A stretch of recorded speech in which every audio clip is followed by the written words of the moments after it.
वाणी इतनी मूल्यवान है, इतनी मूल्यवान है, इतनी मूल्यवान है कि तीनों लोगों की संपत्ति चुका कर भी वाणी का मूल्य नहीं चुकाया जा सकता। इतनी मूल्यवान वाणी है, और इतनी मूल्यवान वाणी को हम लोग कितना नष्ट करते हैं।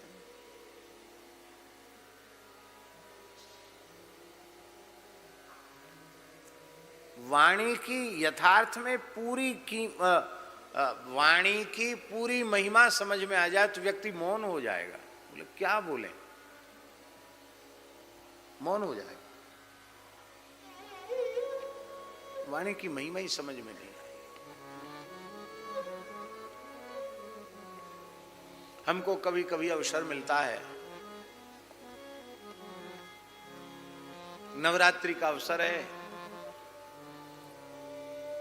और कहीं कथा भी कहनी है, और नवरात्रि है तो कुछ अपना साधन भी करना है,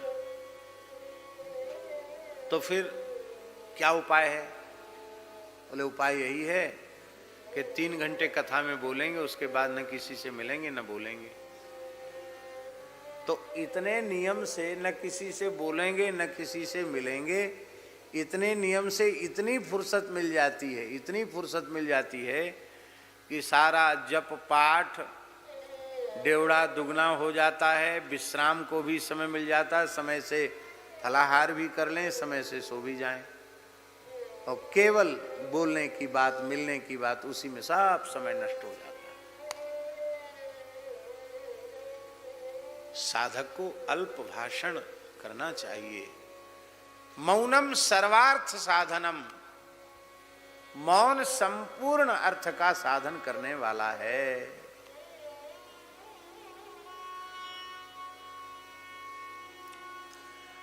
प्राचीन परंपरा जो थी उपदेश की, वो सूत्रात्मक ही थी। इसलिए हमारे यहां नारद भक्ति सूत्र, पातंजलि योग सूत्र, ब्रह्म सूत्र, व्याकरण भी महर्षि पाणिनि के सूत्र, उसके भी मूल 14 सूत्र, चतुर्दश माहेश्वर सूत्र। ज्यों ज्यों मेधा क्षीण होती चली गई, त्यों त्यों उसके व्याख्यान की आवश्यकता पड़ती चली गई। आरंभ में तो सूत्रात्मक भी उपदेश नहीं था, एक अक्षर बोल दिया उपदेश मिल गया। देवता ब्रह्मा जी के पास गए, बोले मुझे उपदेश दीजिए। ब्रह्मा जी को वाणी का महत्व मालूम है। ब्रह्मा जी बोले द इति। दैत्य दानव पहुंचे, बोले ब्रह्मा जी हमको भी उपदेश दीजिए। ब्रह्मा जी बोले द इति। मनुष्य पहुंचे, महाराज हमको उपदेश दीजिए। ब्रह्मा जी बोले द इति। तीनों को द कहा, समझे?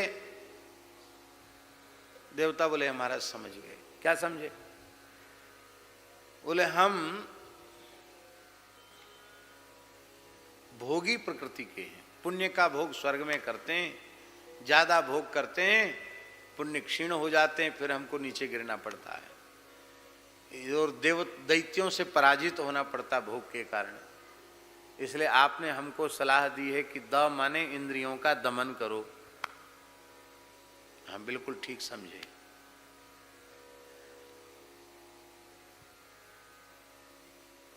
दैत्यों से पूछा तुमने क्या समझा?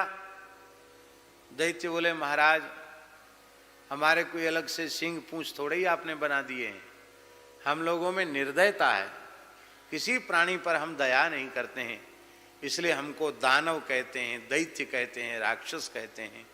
यदि हम दया भाव धारण कर लें तो हम भी पूज्य हो जाएंगे। अब बिल्कुल ठीक समझा, तुम्हारा कल्याण सब प्राणियों पर दया करने में है, फिर तुम असुर नहीं रह जाओगे, फिर तुम दैत्य नहीं रह जाओगे। मनुष्यों से पूछा तुमने क्या समझा? मनुष्यों ने कहा महाराज हमने यही समझा कि मनुष्य यह जानता है कि सब कुछ नष्ट हो जाने वाला है, फूड़ी कौड़ी भी साथ जाने वाली नहीं है, लंगोटी भी तो साथ लेके नहीं जा सकते। फिर भी मनुष्य दिनों रात भोगों के संग्रह में, संपत्ति के संग्रह में लगा हुआ है। लोभ पूर्वक छल कपट दंभ का आश्रय लेकर के धन येन केन प्रकारेण धन का संग्रह हो, इसी में लगा हुआ है। तो आपने हमसे कहा कि भोग मत करो, दान करो। द माने दान, माने तुम्हारे व्यवहार से परिवार, तुम्हारे अपने और अपने परिवार के, कुटुंब के व्यवहार से जो भी कोई वस्तु पदार्थ अधिक है, उस वस्तु पदार्थ को जो अभावग्रस्त प्राणी हैं, जिन्हें उसकी आवश्यकता है और उपलब्ध नहीं हो रहा है, उनको आप दो। इसी का नाम दान है। दान दो प्रकार का होता है। एक तो शास्त्रीय नित्य नैमित्तिक दान, उसमें तो शास्त्रीय व्यवस्था है, ब्राह्मण को दान देना चाहिए, संकल्पित दान। दूसरा दान,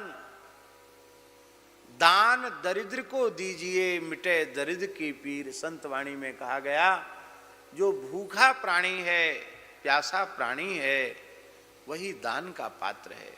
वस्त्रहीन व्यक्ति किसी जाति का हो, ठिठुर रहा है ठंड से, वो वस्त्र का पात्र है। रोगी का कोई संप्रदाय होता है? रोगी की कोई जाति होती है क्या? कोई भी रुग्ण मनुष्य औषधि का, चिकित्सा का अधिकारी है। आपके पास है तो आप उसकी चिकित्सा कराइए।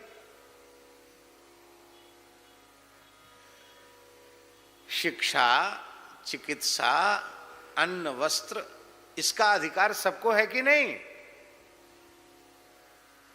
आपके अपने भोगने से ज्यादा है और दूसरों के पास बिल्कुल भी नहीं है, आप उनको दीजिए। इसी का नाम दान। मनुष्य का कल्याण इसी में है। प्रगट चार पद धर्म के कलिमहु एक प्रधान, ये न केन विधि दीने दान करे कल्याण।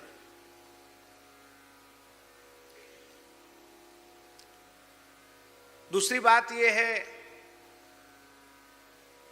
कि वैदिक हिंदू सनातन संस्कृति का जो मूल है वह वेद लक्षणा भारतीय देसी गाय है। क्योंकि गाय केवल मनुष्यों का पोषण नहीं करती है, देवताओं का पोषण भी करती है, ऋषियों का पोषण भी करती है। और केवल देवता, मनुष्य, ऋषि इनका ही पोषण नहीं करती है, संपूर्ण प्रकृति का पोषण करती है, संपूर्ण पर्यावरण का पोषण करती है। स्वयं धरित्री है, वो धारण करने वाली है। इसलिए धरती माता का जो आधिदैविक स्वरूप है वह गाय का ही है। इसलिए गाय और पृथ्वी में अभेद है। जैसे धरती ने सबको धारण कर रखा है, ऐसे ही गो माता ने सबको धारण कर रखा है। गाय न होती तो ये सृष्टि न होती। इसलिए गो सेवा करना ये धर्म है। हमारे महाराज जी कहते थे, भक्तमाली जी महाराज जी कहते थे, पंडित जी, और सब कार्य अपनी सामर्थ्य के अनुसार करने चाहिए, पर गो सेवा सामर्थ्य से अधिक करनी चाहिए। और सब काम अपनी सामर्थ्य से करो, गो सेवा सामर्थ्य से अधिक करो। तो पहले उपदेश की पद्धति सूत्रात्मक थी। हम तो केवल इतना निवेदन कर रहे हैं कि पहले उपदेश की पद्धति सूत्रात्मक थी। क्यों थी? क्योंकि उन आचार्यों को वाणी का मूल्य मालूम था, इसलिए वे ज्यादा से ज्यादा मौन रहते थे। इसलिए एक विशेष लक्षण है साधक का अल्प भाषण। अल्प भाषण का अर्थ ये नहीं है कि अपने से बड़े कुछ पूछें तो कुछ बोलना नहीं, अपने से बड़े पूछें तो उत्तर देना, जरूर उत्तर देना चाहिए। नहीं उत्तर देंगे तो अवज्ञा होगी, उत्तर देना चाहिए। व्यर्थ में जो बात करने का कोई मतलब नहीं है, ऐसी बातें नहीं करना। बहुत से लोग मौनी तो हो जाते हैं, पर जवान से जितना बोलते उससे ज्यादा लिखते हैं वो। अरे भाई, फिर मौन होने का क्या मतलब है? हूँ करेंगे, ज्यादा से ज्यादा लिखेंगे, समझ में नहीं आएगा तो फिर गुस्सा भी करेंगे कि हमारी बात समझता क्यों नहीं है। तो इतना तुम्हें व्यवहार करना ही था तो फिर मौनी होने का स्वांग क्यों किया? मौन होने का मतलब है वृत्ति का मौन हो जाना। आवश्यक हो तो लिखने की आवश्यक तो लिखो, लेकिन दिन भर लिखते ही रहो तो मुंह से न बोलने का क्या मतलब हुआ? इसलिए जिह्वा से भगवत गुणगान करना, खूब कीर्तन करना, गीता भागवत रामायण का उच्चारण पूर्वक पाठ करना, बाकी परनिंदा पर चर्चा न बोलना, इसी का नाम है मौन, इसी का नाम है अल्प भाषण, कम बोलना।